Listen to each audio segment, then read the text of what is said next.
Halo semua, selamat datang di Erni Nugas. Di video kali ini saya punya tugas.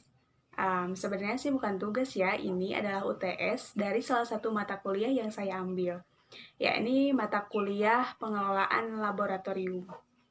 Di sini saya punya materi tentang pengawetan tumbuhan secara alami, atau dikenal dengan istilah herbarium. Oke, langsung kita bahas aja yuk.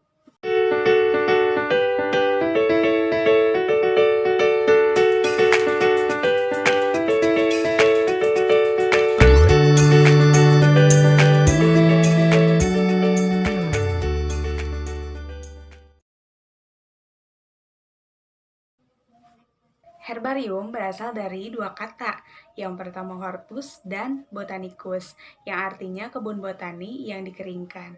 Jadi, secara sederhana, herbarium itu adalah koleksi spesimen yang telah dikeringkan dan disusun berdasarkan sistem klasifikasi.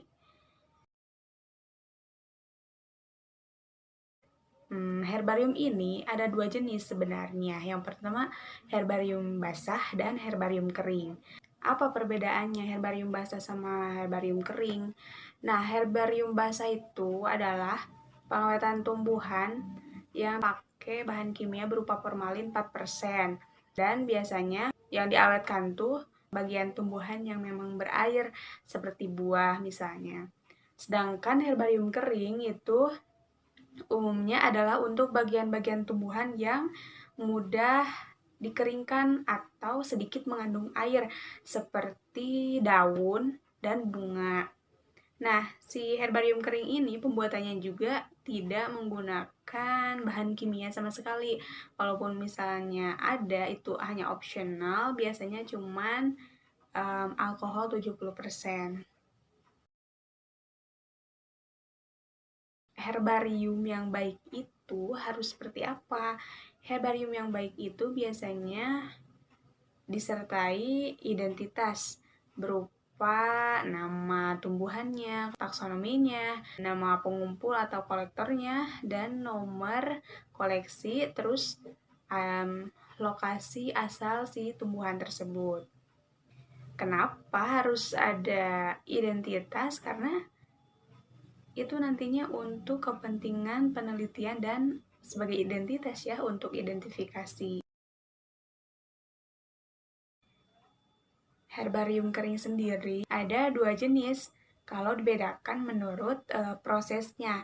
Yang pertama tuh pengeringan langsung. Nah, kalau pengeringan langsung biasanya bagian tumbuhan yang mau dikeringkan dibersihkan terlebih dahulu pakai tisu. Kemudian tumpukan material herbarium yang tidak terlalu tebal dipres di dalam sasak. Dan untuk mendapatkan hasil yang optimal itu biasanya disimpan kurang lebih 2 minggu di tempat yang kering, tidak lembab ya. Yang kedua, ada pengeringan bertahap, yang materi herbariumnya itu dicelupkan terlebih dulu di dalam air mendidih selama kurang lebih 3 menit. Fungsinya untuk apa dicelupkan ke air mendidih? Itu adalah untuk mematikan sel-sel si tumbuhannya. Setelah dicelupkan ke air mendidih, diangkat, dirapihkan, kemudian dimasukkan ke lipatan koran, dipres, dan dijemur. Nah, untuk lebih jelasnya, kita lihat yuk tayangan berikut ini. Check this out.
Nah, gimana?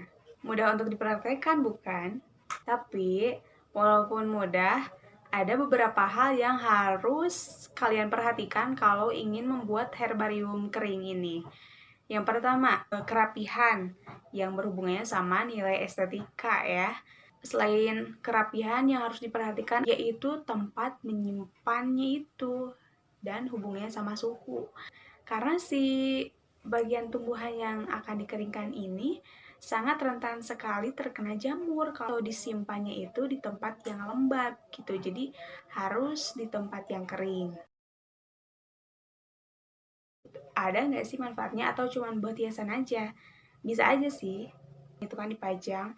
Tapi di sini saya sudah merangkum dari berbagai sumber ada 3 kegunaan atau manfaat utama. Yang pertama, sebagai pusat referensi untuk para petugas yang berkecimpung di dunia konservasi, misalnya kan dijadikan seperti perpustakaan gitu. Kegunaan yang kedua, sebagai lembaga dokumentasi. Wah, jelas banget sih ini ya. Misalnya tumbuhan tertentu punya sejarah, merupakan penemuan baru, atau misalnya tumbuhan yang punya nilai ekonomi tertentu, atau misalnya kalian yang suka naik gunung terus nemu tanaman yang kiranya bagus gak ditemuin di tempat lain, boleh tuh diambil, cuman nggak boleh berlebihan ya. Terus diawetkan dengan cara herbarium kering ini. Bagus banget. Kegunaan yang ketiga, sebagai pusat penyimpanan data. Misalnya para ahli kimia yang ingin mempelajari alkaloid itu bisa banget dari herbarium kering ini. Atau misalnya para ahli farmasi ingin mempelajari tentang tumbuhan obat. Nah, itu bisa banget kan? Ya kalau simpelnya sih untuk hiasan, kalian pakaiin bingkai gitu kan seperti tadi.